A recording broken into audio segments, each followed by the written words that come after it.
বাড়িতে বসে এরকম মাটন আপনিও বানিয়ে নিতে পারেন খুব সহজেই। কয়েকটা জিনিস শুধু হাতের কাছে জোগাড় রাখলেই ব্যাস। হ্যাঁ, আজকে আমি দেখাবো ঘরে বসে কি করে আপনি সহজেই নিজেই লাজিজ এক চমৎকার মাটনের রেসিপি তৈরি করে নিতে পারেন। সেটাই আমি আজকে আপনাদের করে দেখাবো। নমস্কার বন্ধুরা, তানিস কিচেনে আপনাদের সকলকে স্বাগত জানিয়ে আজকে আমি আমার রেসিপি শুরু করছি। আমি রিয়াজি মাটন নিয়ে নিয়েছি। আর মাটনের যদি ভালো রেসিপি আপনারা বানাতে চান বা ভালো টেস্ট পেতে চান, তাহলে কিন্তু মাটন কেনার সময় কোনো রকম কোনো কম্প্রোমাইজ করা একদম চলবে না। আজকে রান্নার জন্য মাটনের পরিমাণ কিন্তু 1 কেজির ওপরেই আছে। পেঁয়াজ কুচিয়ে নিয়েছি পরিমাণ মতো। এরপর কড়াই গরম করে দিয়ে দেব তাতে সর্ষের তেল। বলাই বাহুল্য, আমি আবার রান্নার সময় তেল দেওয়াতে কোনো কার্পণ্য করি না। এরপর তেল গরম হলে তাতে পেঁয়াজ অল্প অল্প করে দিতে থাকবো। অ্যাকচুয়ালি আমি এখন পেঁয়াজের বেরেস্তা বানাবো, মানে পেঁয়াজ ভাজা বানিয়ে রাখবো। পেঁয়াজ ভাজা বানাতে গেলে আর যদি সেটা একটু ক্রিস্প করতে চান, তাহলে কিন্তু অল্প অল্প পেঁয়াজ দিয়ে ভাজতে হবে। একসাথে পেঁয়াজগুলো সব যদি দিয়ে দেন, তবে কিন্তু পেঁয়াজগুলো আর ক্রিস্প হবে না, নেতিয়ে যাবে। কিন্তু ধরুন বাই চান্স পেঁয়াজগুলো যদি নেতানো হয়, আপনি ক্রিস্প বানাতে পারেননি, তখন সেটা কিছুক্ষণের জন্য ফ্রিজারে রেখে দিতে পারেন, মানে যাকে আমরা চলতি ভাষায় ডিপ ফ্রিজ বলে থাকি। এই পদ্ধতিতে খানিকটা হলেও পেঁয়াজগুলোকে আপনারা ক্রিস্প বানিয়ে নিতে পারবেন। যাই হোক, এই পেঁয়াজ ভাজার পর্বটা পুরোপুরি শেষ হলে বেশ কয়েকটা রসুনের কোয়া আমি এতে ভেজে নেব। অর্থাৎ এই মাটনটা বানাতে আপনি যতগুলো রসুন দেবেন, রসুনগুলো গোটা গোটায় আমি এই ছাঁকা তেলে ভেজে তুলে রাখবো। দেখুন, এই হলো আমার পেঁয়াজ বেরেস্তা, আর এই হলো ভেজে রাখা রসুনগুলো। এবার আমি আপনাদের একটু দেখিয়ে দিই যে পেঁয়াজ ভাজাগুলো কিরকম ক্রিস্পি হয়েছে। দেখুন কিরকম ঝুরঝুরে ক্রিস্পি হয়েছে, মানে আমি যতটা সম্ভব বানাতে পেরেছি ততটাই আমি আপনাদের দেখাচ্ছি। এক একজন তো আবার এর থেকেও বেশি ক্রিস্প বানাতে পারেন। আমার বাড়ির মাটনে আবার আলু না দিলে মন ভরে না। শুধু আমার বাড়ি বলছি কেন, এরকম অনেক পরিবারই আছেন যারা মাটনে আলু খেতে ভীষণ পছন্দ করেন। এইবার কড়াইতে ওই পেঁয়াজ ভাজার তেলটাই গরম করে তার মধ্যে আলুগুলো খুব ভালো করে ভেজে নেব। আলুগুলো আমি একটু বড় বড় করে দিয়েছি, তাই একটু ঢাকা দিয়েও ভেজে নিয়েছি।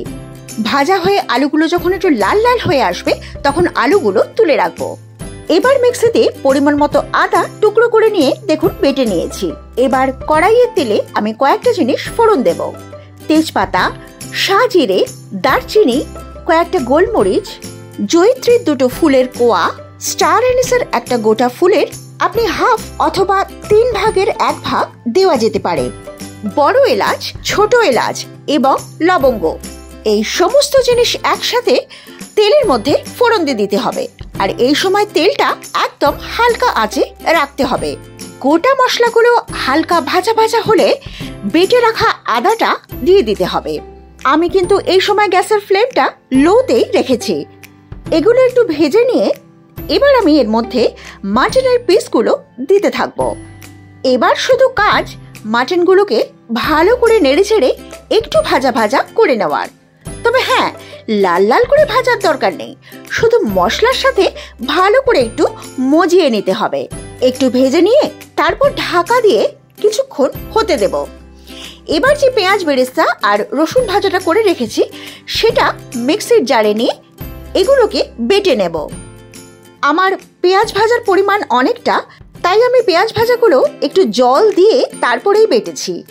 আর হ্যাঁ, এটা কিন্তু 2বার 3বারে বাটতে হয়েছে, একবারে কিন্তু বাটা হয়ে যায়নি, কারণ খুব ভালোভাবে এটাকে মিহি করে পেস্ট করতে হয়েছে। এবার দেখি মাটনটা কতদূর হলো। দেখুন বেশ অনেকটাই ভাজা ভাজা হয়ে গেছে, ঢাকা দিয়ে রেখেছিলাম তো। এবার এর মধ্যে ভাজা পেঁয়াজ রসুনের পেস্টটা দিতে থাকবো। পুরো পেস্টটা দেওয়া হয়ে গেলে আমি মিক্সিটা ধুয়ে খানিকটা জলও এর মধ্যে দিয়ে দিলাম। এবার মাটন আর বাকি গোটা মশলাগুলোর সাথে এই পেস্টটা খুব ভালো করে নেড়ে চেড়ে আগে মিশিয়ে নেওয়ার চেষ্টা করবেন। কষানোর পর্বটা ঠিক তার পরে আসবে। মেশানোর পরে দেখুন এবার মাটনটা আমি কষাতে থাকবো এবং এরপরে আমি কিছু গুঁড়ো মশলা এর সাথে অ্যাড করব। দেখুন আমি নিয়ে নিয়েছি নুন, হলুদ গুঁড়ো, লঙ্কা গুঁড়ো এবং খানিকটা শাহি গরম মশলার গুঁড়ো। এবার আমি এই গুঁড়ো মশলাগুলো কড়াইয়ের মধ্যে দিয়ে দেব এবং যথারীতি আবারও খুব ভালো করে এই মাটনের সাথে এই গুঁড়ো মশলাগুলো ভালো করে মিশিয়ে নিতে হবে। এবার খানিকটা টক দই নিয়ে তাতে সামান্য জল মিশিয়ে খুব ভালো করে ফেটিয়ে নেব। মাটনটাও দেখুন কষাতে কষাতে এই পর্যায়ে এসে পৌঁছে গেছে কিন্তু। এবার ঠিক এই সময় টক দইটা এর মধ্যে মিশিয়ে দিতে হবে আর টক দইটা মিশিয়ে খুব ভালো করে আবার মাটন আর মশলার সাথে টক দইটা ভালো করে মিশিয়ে দিতে হবে। এই সময় গ্যাসের ফ্লেমটা একটু লো রাখলেই বেটার। ফ্যাটানো টক দইটা দেওয়ার পরে আমি একটা বড় সাইজের টমেটো কুচো করে দিয়ে দিয়েছি। এবার এটাও মিশিয়ে দিতে হবে আর খুব ভালো করে কষাতে থাকতে হবে। চাইলে এর মধ্যে একটু জল দিয়ে দিয়েও কষাতে পারেন যাতে ভালো করে কষে যায় মাংসের মশলাটা। দেখুন এবার মশলাটা কি পর্যায়ে এসছে, রংটা দেখেছেন? আর বলাই বাহুল্য এইরকম কালারটা আনার জন্য মাংসটা খুব ভালো করে কষানোটা একেবারে জরুরি। এইভাবে মিডিয়াম আঁচে রেখে আমি মাটনটা সময় নিয়ে কষাতে থাকবো। দেখছেন তো কেমন তেল বেরিয়ে এসেছে? আর আমার মাটনটাও কষানো কমপ্লিট। এবার এই মাটনটাকে আমি প্রেসার কুকারে ট্রান্সফার করব।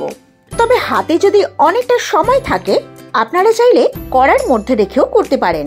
তবে আমার হাতে সময় ছিল না, তাই আমি প্রেসার কুকারে ট্রান্সফার করে নিয়ে এই রান্নাটা করেছি। দেখুন সম্পূর্ণ মাটনটা আমি প্রেসার কুকারে ট্রান্সফার করে নিয়েছি। এরপর আমি কড়াই ধুয়ে খানিকটা জলও এর মধ্যে অ্যাড করে দিলাম।